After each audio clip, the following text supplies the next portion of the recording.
राजस्थान। मेरा नाम है आदित्य झा और आप देख रहे हैं सुबह की बड़ी खबर मेरे साथ। जयपुर ग्रामीण के चोमू से एक बड़ी खबर आ रही है, उसके बारे में जरा पहले जान लीजिए। तनाव के बाद चोमू में इंटरनेट सेवाएं जो हैं वो बंद हैं। मस्जिद के बाहर पत्थर हटाने पर विवाद हुआ। समुदाय विशेष के लोगों ने पुलिस पर पथराव किया और पुलिस ने भीड़ पर छोड़े हैं आंसू गैस के गोले। पथराव में आधा दर्जन पुलिसकर्मियों को चोट आई है और मस्जिद के बाहर के पत्थर जो हैं वो भी हटाए गए हैं। तो आप समझिए, यहां जयपुर ग्रामीण के चोमू से एक बड़ी खबर आई है, जहां तनाव के बाद चोमू में इंटरनेट सेवाएं बंद हैं। मस्जिद के बाहर पत्थर हटाने पर विवाद हुआ है। समुदाय विशेष के लोगों ने पुलिस पर पथराव किया है। पुलिस ने भीड़ पर छोड़े हैं आंसू गैस के गोले। पथराव में आधा दर्जन पुलिसकर्मियों को चोट आई है और सहमति से मस्जिद के बाहर के पत्थर जो हैं वो हटाए गए हैं।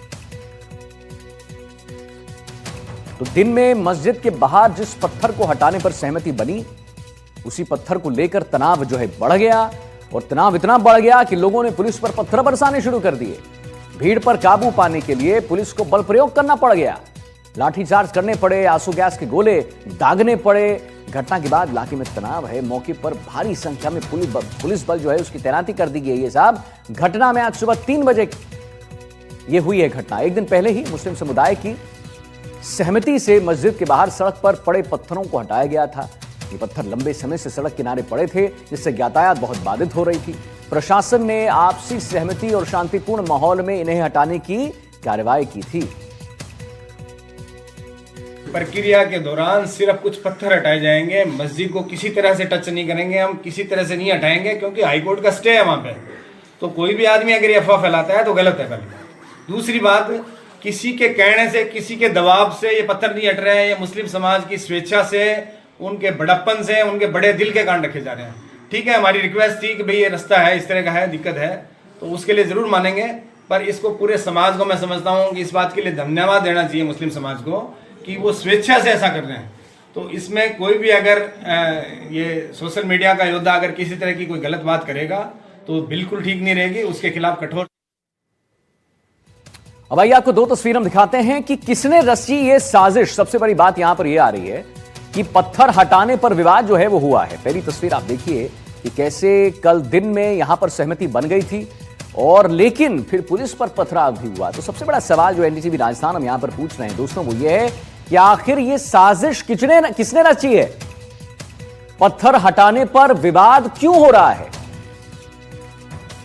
आज तड़के करीब 3 बजे अचानक का विवाद उस समय शुरू हुआ जब कुछ लोगों ने पत्थर हटाना शुरू किया, रेलिंग लगाने का काम शुरू कर दिया जहां पर पत्थर हटाई गई थी और इसी दौरान विरोध बढ़ गया। मामला पथराव तक पहुंच गया। स्थिति बिगड़ते ही देख पुलिस ने भीड़ को नियंत्रित करने के लिए आंसू गैस का इस्तेमाल कर दिया। फिलहाल क्षेत्र में तनाव बना हुआ है, लेकिन स्थिति जो है नियंत्रण में बताई जा रही है। पुलिस प्रशासन पूरे इलाके में नजर बनाए हुए है और अतिरिक्त सुरक्षा बल तैनात किए हुए हैं।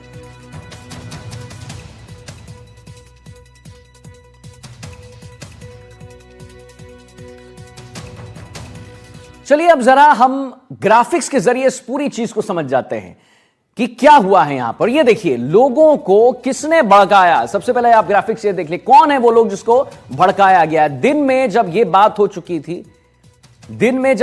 चुकी थी तो फिर ऐसा क्यों हुआ? दोषियों की पहचान की कार्रवाई जो है वो की जा रही है। क्या हुआ और कैसे इसे सुलझाया जाएगा? देखिए, दिन में मस्जिद के बाहर जिस पत्थर को हटाने पर सहमति बनी, उसी पत्थर को लेकर अब तनाव हो गया है। तनाव क्या हो गया है? तनाव इतना बढ़ गया है दोस्तों कि लोगों ने पुलिस पर पत्थर बरसाने शुरू कर दिए। भीड़ पर काबू पाने के लिए पुलिस को बल प्रयोग करना पड़ गया। और सबसे बड़ा सवाल जो हम यहां पर पूछ रहे हैं वो है कि लोगों को किसने भड़काया? आखिर कौन थे वो लोग जिसने भड़काया? जब सहमति बन गई थी, आप इसको ऐसे समझिए, जब वहां रेलिंग लगने लगी थी ऐसे समझिए, तो फिर कौन था वो जिसने आग में घी का काम किया? किसने चिंगारी को भड़का दिया कि लोग इतने ज्यादा उग्र हो गए कि भीड़ को काबू करने के लिए पुलिस बल को बल प्रयोग करना पड़ा, लाठीचार्ज करने पड़े, आंसू गैस के गोले दागने पड़े। ऐसा क्या हो गया भैया? कौन, किसने किया ऐसा? घटना के बाद इलाके में तनाव है, लेकिन क्यों? बार बार हम वही सवाल पूछ रहे हैं, क्यों? जब सहमति बन गई थी, सब कुछ सॉर्टेड था, इक्वेशन समझ में आ गया था, कैलकुलेशन हो गया था, फिर किसने किया? लोगों को किसने भड़काया? क्या हुआ? और सुलगते सवाल क्या है? आधी रात को कैसे लोग वहां पर आ गए पुलिस पर पथराव के लिए? विश्वास हमारे साथ जुड़ गए इसी पर और जानकारी फोन लाइन पे। विश्वास, वही सवाल, लोगों को किसने भड़काया, क्या हुआ था, वो हम अपने दर्शकों को ग्राफिक्स के जरिए दिखा दें। सुलगते सवाल यही है विश्वास कि आखिर किसने इसको रचा। जब सहमति बन गई थी, विश्वास जब सब हो गया था, जब बातें हो गई थी, तो फिर जब रेलिंग लगाने गए तो किसने पथराव किया और कौन थे वो जो जिन्होंने इस पूरे चीज को रचा है। देखिए बिल्कुल ये ट्रैफिक को सुगम बनाने के लिए, यातायात को सुगम बनाने के लिए जो पत्थर वहां पर रखा हुआ था, एक बड़ा पत्थर, उसको हटाने की कवायद जो है यातायात पुलिस के द्वारा की गई थी। इसके लिए पहले ही पक्षों में सहमति बना ली गई थी। पहले ही मुस्लिम समुदाय के लोगों से बातचीत कर ली थी। इस बात पे सहमति बन चुकी थी कि चूंकि रास्ता खोलना है, वहां पर काफी कंजेशन रहता है, काफी ट्रैफिक जाम रहता है, इसको लेकर के कि रास्ता खोलने के लिए ये पत्थर यहाँ पे हटाया जा रहा है, बस इतनी ही बात है। तो उसके लिए सहमति बन गई थी। उसके बाद में पत्थर वहां से हटा दिया गया। लेकिन रात को करीब 3 बजे के आसपास रेलिंग लगाना वहां पे कुछ लोगों ने शुरू कर दिया, जिसके बाद में मामला बिगड़ा और उसके बाद में पुलिस वहां पर पहुंची, मामले को शांत करने की कोशिश हुई, लेकिन पथराव हुआ भारी, जिसमें लगभग 1 दर्जन से अधिक पुलिसकर्मी जो है वो घायल हुए। पुलिस को सिचुएशन को कंट्रोल करने के लिए वहां पर आंसू गैस के गोले चलाने पड़े। अब जो पूरा इलाका है वो छावनी में तब्दील हो चुका है। इंटरनेट बंद कर दिया गया है। संभागीय आयुक्त पूनम ने आदेश दिए हैं 24 घंटे के लिए इंटरनेट सेवाएं जो है वो बंद कर दी गई हैं। अब पूरे इलाके में अभी फिलहाल शांति की व्यवस्था बताई जा रही है, लेकिन जिस तरीके से लगातार एकदम से वो पूरा मामला जो है आधी रात के बाद में भड़का, इसको देख करके ये अंदाजा लगाया जा रहा है कि स्थिति बहुत संवेदनशील है अभी भी और स्थिति गंभीर है। इसी को लेकर के अभी जो है इंटरनेट सेवाएं बंद की गई है और उसके बाद में वहां पर भारी पुलिस जाब्ता मौजूद है। अब पूरा जो इलाका है वो छावनी की तरह तब्दील कर दिया गया है। कोशिश की जा रही है अब समुदाय के लोगों से बातचीत करके, समुदाय के जो नेता है, समुदाय के जो बड़े लोग हैं, उनसे बातचीत करके इस पूरे मामले को शांत करने की कोशिश की जा रही है। कोशिश ये भी की जा रही है कि इस पूरे मामले में जिन लोगों की भूमिका रही है उन्हें जल्द से जल्द चिन्हित किया जाए और उनके खिलाफ कार्रवाई की जाए। साथ ही सामाजिक सौहार्द की जो स्थिति है उसको बरकरार रखने के लिए समुदायों की जो प्रतिनिधि हैं उनसे बातचीत करके ये एक कोशिश की जा रही है कि एक आम सहमति बनाई जाए कि इस पूरे मामले को अब यहाँ से जो है इसको शांत किया जाए और सभी लोग, सभी जो समुदाय के लोग हैं, जनप्रतिनिधि हैं, वे सभी लोग इसमें आगे आकर इस पूरे मामले को शांत करें। चलिए ठीक है विश्वास, बहुत बहुत धन्यवाद आपका महत्वपूर्ण जानकारी देने के लिए। और हमारी नजर जो है इस खबर पर लगातार बनी हुई है। तो मस्जिद के बाहर पत्थर हटाने पर विवाद हो गया और विवाद इतना उग्र हो गया कि आंसू गैस के गोले दागने पड़े पुलिस को। अब देखिए राजस्थान सरकार का एक बड़ा कदम सामने आया। अब डिग्री और मार्कशीट पर क्यूआर कोड अनिवार्य हो जाएगा। जी हां, फर्जीवाड़े पर रोक लगाने के लिए बड़ा कदम उठाया गया है। सभी सरकारी और निजी विश्वविद्यालय को निर्देश दिया गया है क्यूआर कोड स्कैन करते ही वेरिफिकेशन किया जाएगा। मूल रिकॉर्ड संबंधित यूनिवर्सिटी से वेरीफाई होगा। आरपीएससी ने इस व्यवस्था का सुझाव दिया है। राजस्थान सरकार ने फर्जी डिग्री और दस्तावेजों के सहारे नौकरी पाने के मामलों पर अंकुश लगाने के लिए नई व्यवस्था जो है लागू करने का निर्णय ले लिया है। और अब देखिए राज्य सरकार के सभी सरकारी और निजी विश्वविद्यालयों की ओर से जारी डिग्री, डिप्लोमा, मार्कशीट और माइग्रेशन सर्टिफिकेट पर क्यूआर कोड अनिवार्य होगा। क्यूआर कोड स्कैन करते ही दस्तावेज का मूल रिकॉर्ड संबंधित यूनिवर्सिटी के से वेरीफाई हो जाएगा। राजस्थान लोक सेवा आयोग यानी आरपीएससी ने इस व्यवस्था का सुझाव दिया था ताकि भर्ती प्रक्रिया अधिक पारदर्शी हो सके, ट्रांसपेरेंट हो सके, तकनीकी रूप से सुरक्षित हो सके। तो एक बड़ा कदम और एक सराहनीय कदम सामने आया है। अब डिग्री और मार्कशीट पर क्यूआर कोड अनिवार्य हो जाएगा। फर्जीवाड़े पर रोक लगाने के लिए बड़ा कदम ये देखने को। पवन आचार्य हमारे साथ लाइव जुड़ गए इसी पर और जानकारी देने के लिए।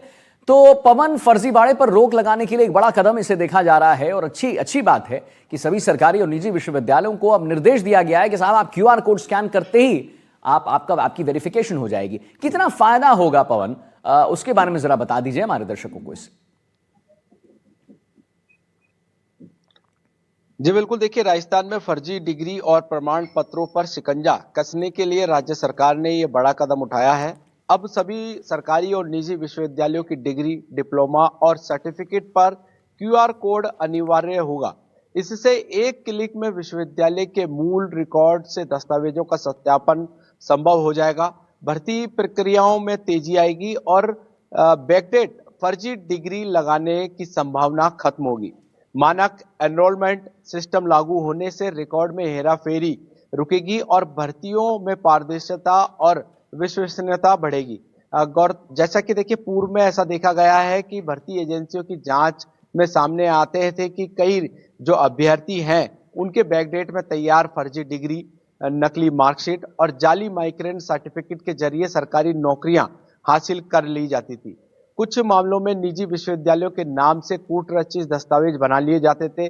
तो कहीं पास आउट वर्ष और रोल नंबर में हेराफेरी की गई थी। कई अभ्यर्थियों ने दस्तावेज सत्यापन तक मूल रिकॉर्ड उपलब्ध न होने का फायदा उठाकर नियुक्ति प्राप्त कर ली थी। तो जी। अब इन सब चीजों पे कहीं ना कहीं विराम लग जाएगा और निश्चित तौर पर कोई भी विश्वविद्यालय हो या सरकारी हो या प्राइवेट हो, सभी को आदेश दिए गए हैं कि वह अपनी डिग्रियों में QR कोड लगाएं और उनके डॉक्यूमेंट्स उस पर अपलोड करें। तो एक क्लिक पर उनकी सारी जो भी डिग्रियां हैं ओरिजिनल, उसका पूरा खाका सामने आ जाएगा। तो निश्चित तौर पर अब कहीं ना कहीं फर्जी तरीके से नौकरी लगने वालों पर लगाम लगेगी। ताजा उदाहरण अभी ब्यावर में जो चल रहा है, ब्यावर के जो MLA हैं, उनकी बेटी जो फर्जी दिव्यांगता प्रमाण पत्र ठीक करके है। तहसीलदार बनी, अब उनको APO कर दिया गया। तो इस तरीके के पूर्व में कई ऐसे मामले हैं और इस पर रोक लगने के बाद कहीं ना कहीं जो विभिन्न एजेंसियां हैं उनको आर्थिक नुकसान भी नहीं होगा। हर बिल्कुल सही कैंडिडेट बात। को परीक्षा दिलाने में, उनके डॉक्यूमेंट तैयार करने में उसमें कोई काफी दिक्कत पैसा नहीं। लगता था, तो अब पैसा भी सही जगह लगेगा ठीक है। और जो ओरिजिनल मूल अभ्यर्थी है जिन्होंने मेहनत की है, जो डिग्री हासिल कर चुके हैं, उनको उनके पद के अनुसार नौकरियां यहाँ चलिए पर ठीक है, मिलेंगी। बहुत बहुत धन्यवाद पवन, महत्वपूर्ण जानकारी देने के लिए।